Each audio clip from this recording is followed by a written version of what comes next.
அண்ணன் குப்பன் அவர்கள் சின்னம் உங்கள் சின்னம் ரெட்டலையை பார்த்து அண்ணன் நம்முடைய நாளைய சட்டமன்ற உறுப்பினர் குப்பன் அவர்களுக்கு வெற்றி மாலை அறிவிக்கப்படுகிறது. தேசிய ஜனநாயக கூட்டணியுடைய வேட்பாளராக அனைத்து இந்த அதிமுக வேட்பாளராக அண்ணன் எடப்பாடியார் தங்களுடைய பொதுச்செயலாளர் எடப்பாடியாருடைய அறிவிப்புக்கு அவருடைய ஆதரவோடு அவர் ஒப்புதலோடு இன்றைக்கு 29 சட்டமன்ற வேட்பாளராக எனக்கு வாய்ப்பு சொன்னார்கள்.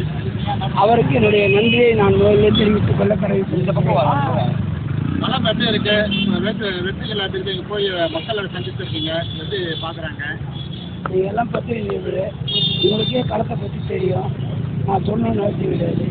அதிமுக வெற்றி உறுதி என்பதை நான் தெரியும். யாரு போட்டி நினைக்கிறீங்க? உங்களுக்கு எதிர்த்து எந்த போட்டியே இல்லைன்னு நினைக்கிறோம். களத்தில் யாரும் போட்டியில் வாக்குகள் வித்தியாசத்தில் வெற்றி பெறுவது அது நாங்கள் சொல்ல முடியாது.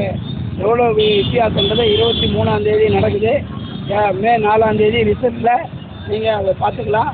ஆனால் அதிமுக வெற்றி உறுதி. இந்த பிரச்சாரத்தை எப்போ தொடங்க போகிறீங்க? மிக விரைவில் தொடங்குகிறோம். அந்த தொகுதிக்கு என்ன கொண்டு வரணும்னு நினைக்கிறீங்க? நாங்கள் எல்லாம் கொண்டு வந்துட்டுமே. நான் வெற்றி உறுதின்னு சொல்கிறதுக்கு காரணமே, நான் 2013 எம்எல்ஏ ஆனதால் அம்மா எம்எல்ஏ முதலமைச்சர் ஆக்கும்போதே திருவொற்றியூர் நெடுஞ்சாலை விரிவாக்கம் பண்ணி கொடுத்தேன். இதை ஓடுற மெட்ரோ ட்ரெயின் எம்கோ நகர் டு ஏர்போர்ட்டு நான் எம்எல்ஏ இருக்கும்போது தான் பண்ணி கொடுத்தேன். திருவொற்றியூர் மாட்டு மந்தை மேம்பாலம் நான் எம்எல்ஏ இருக்கும்போது பண்ணி கொடுத்தேன். திருவொற்றியூர் இங்கே நெடுஞ்சாலை விரிவாக்கம் பண்ணி கொடுத்தோம். குடிக்க தண்ணி கொடுத்தோம். 7 நாளுக்கு ஒரு நாள் தண்ணி, ஒன்றுட்டு ஒரு நாள் தண்ணி கொடுத்தோம். பாதாள சாக்கடை கொண்டு கொடுத்தோம். பட்டா வாங்கி கொடுத்தோம்.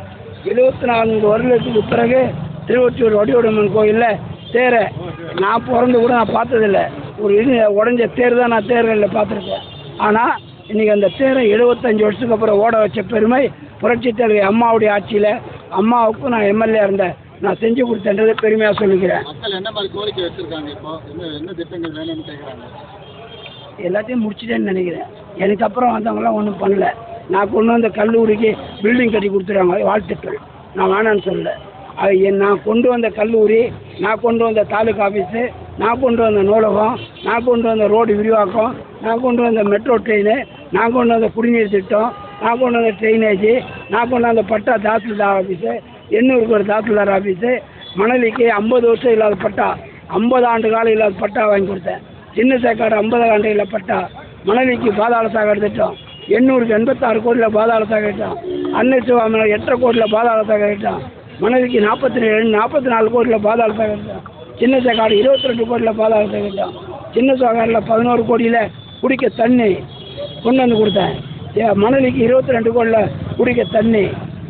அத்தனை சாலைகளும் திருவத்தூருக்கு மட்டும் நான் எம்எல்ஏ வந்த ஆண்டில் தான் இது சென்னை மாநகராட்சியை சேர்ந்து 500 கோடிக்கு மேலே சாலைகளுக்கு மட்டும் 500 கோடி சாலை புதுப்பிப்பு மட்டும் பண்ணி கொடுத்தோம். திமுகவினர் சொல்கிறாங்க, நாங்கள் தான் மெட்ரோ ரயில் திட்டத்தை கொண்டு வந்தோம், நாங்கள் தான் குடிநீர் திட்டத்தை கொண்டு வந்தோம்னு சொல்லி அவங்க சொன்னால் அதுக்கு பதில் நான் சொல்ல முடியுமா? நீங்கள் தான் மக்கள் தான் அதுக்கு மக்கள் எஜமானர்கள். ஏன் பொதுவான தேர்தல் அறிக்கை ஆனால் எடப்பாடி அறிவித்த தேர்தல் அறிக்கை தமிழ்நாடு மக்கள் மத்தியில் பேசும், அவருக்கு வெற்றியை பெற்று மக்களோட வரவேற்பு உங்களுக்கு எப்படி தான் இருக்குது? நான் தான் சொல்லிட்டேன், மக்களுக்கு நான் இவ்வளோ பண்ணி கொடுத்தேன்னு சொல்கிறேன்ல. நாமினேஷன் வரும்போதே இந்த கூட்டத்தை பார்த்துருப்பீங்க.